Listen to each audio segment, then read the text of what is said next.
Eles foram pequenos, mas não eram crianças comuns. Aqui você vê Demi Lovato trilhando os primeiros passos para o estrelato. Como ela, outros jovens conheceram o sucesso, a fama e a admiração de milhares de fãs antes de atingir a maturidade.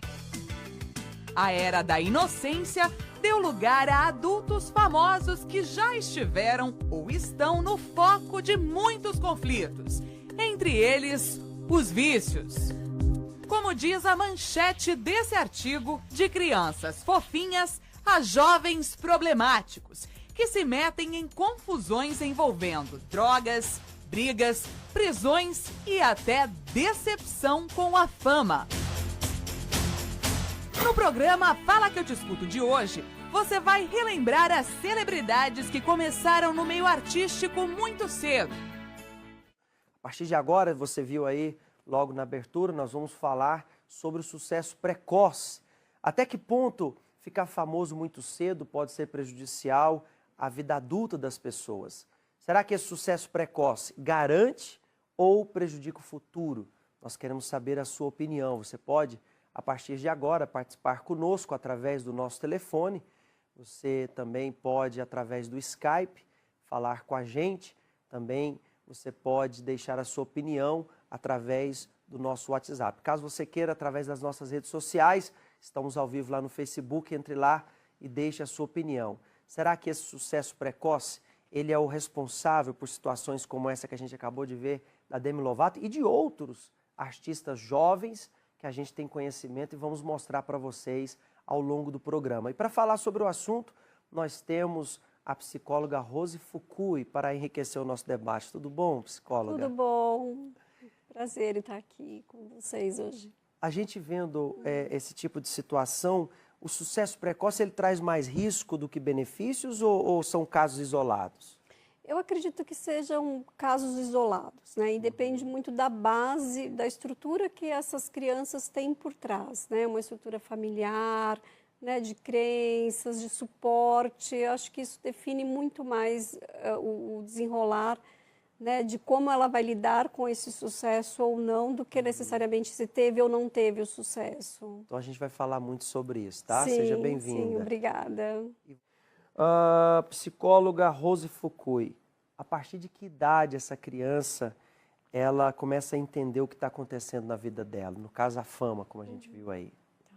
É muito relativo de cada criança, né? Mas talvez ali mais para a adolescência, né? Na infância, às vezes, elas vão muito naquela ideia de muita brincadeira, às vezes os pais que vão levando, elas não têm uma noção exatamente do que está acontecendo, né? O quanto que essa exposição está tirando de liberdade, de tempo livre para estudar, para brincar, para fazer outras coisas, né? E então, na infância, é como até muitos comentaram, o papel da família é imprescindível, porque a família que vai dar esse direcionamento para eles, né? Eles não têm maturidade para perceber o que está acontecendo e lidar com isso. Agora, querendo ou não, essa criança ela se torna o negócio da família. Sim.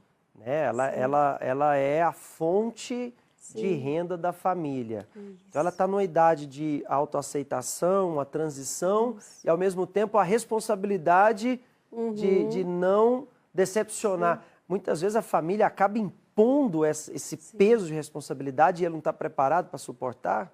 Sim, isso pode acontecer bastante, né? Porque a família acaba projetando naquela criança uma expectativa muito grande e ela quer corresponder àquela expectativa. Mas talvez não tenha uma estrutura, né? Geralmente não tem uma estrutura quando o peso é tão grande dessa forma, né? Tá certo. E aí ela acaba se perdendo. A gente vai falar mais sobre isso. Agora, doutora Rose, antes disso, a gente está falando aqui de estrutura familiar e aquelas pessoas que têm estrutura familiar, mesmo assim, caem nas drogas. A estrutura vai além da família?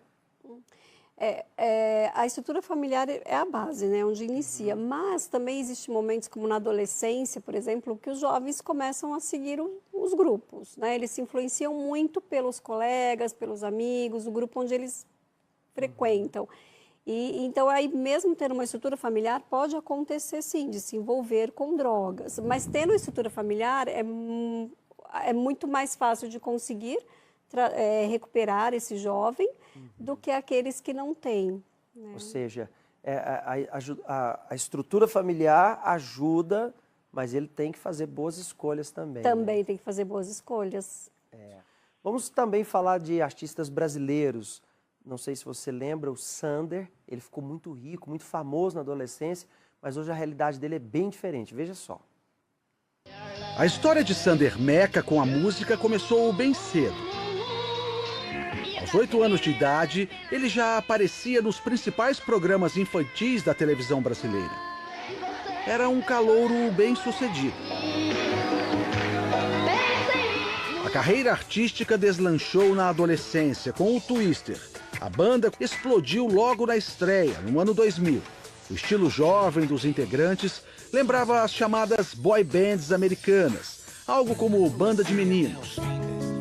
O álbum com a canção 40 Graus vendeu mais de 250 mil cópias.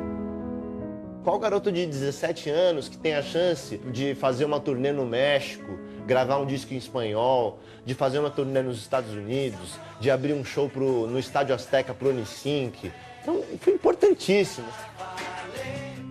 Mas administrar toda essa fama não foi fácil, não. Deu pra ganhar um dinheiro, deu pra curtir. E com o que você gastava, cara? Eu gastava com festa, pagava festa pra todo mundo, pros amigos que eu achava que era amigo, né?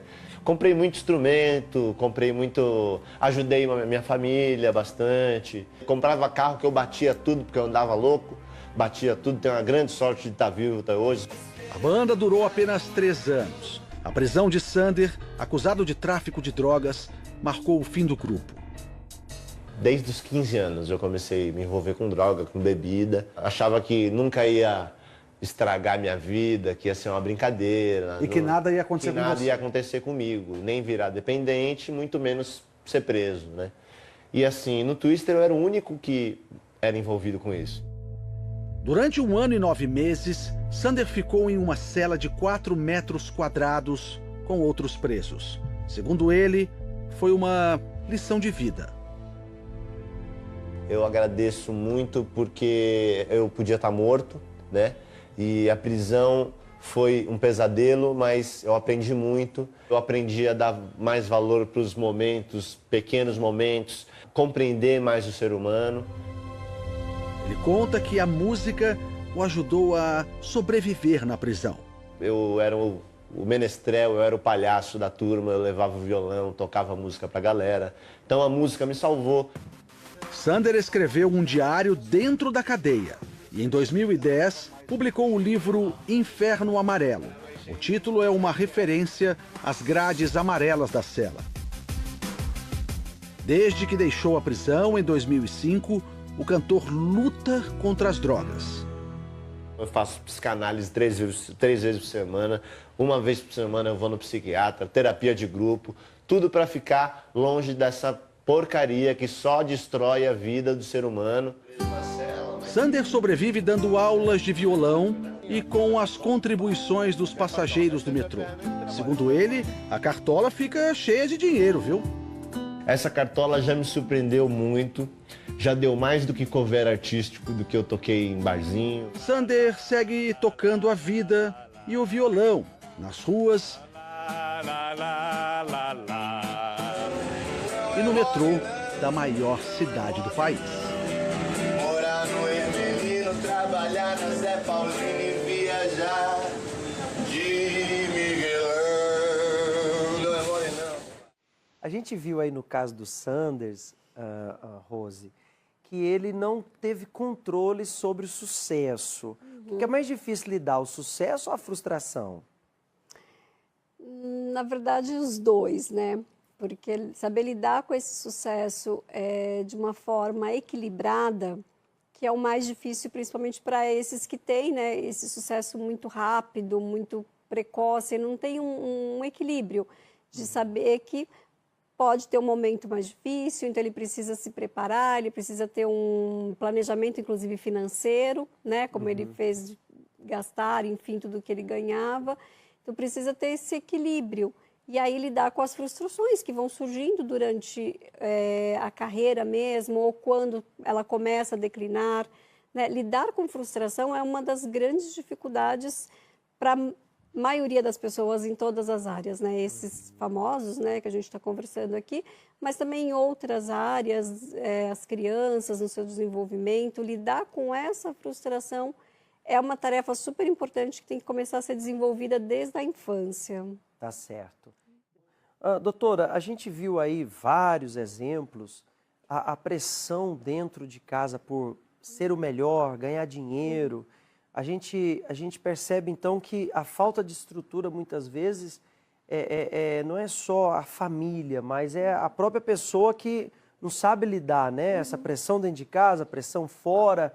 E qual é a saída para esses jovens? O que a senhora aconselha para a pessoa evitar esse tipo de problema?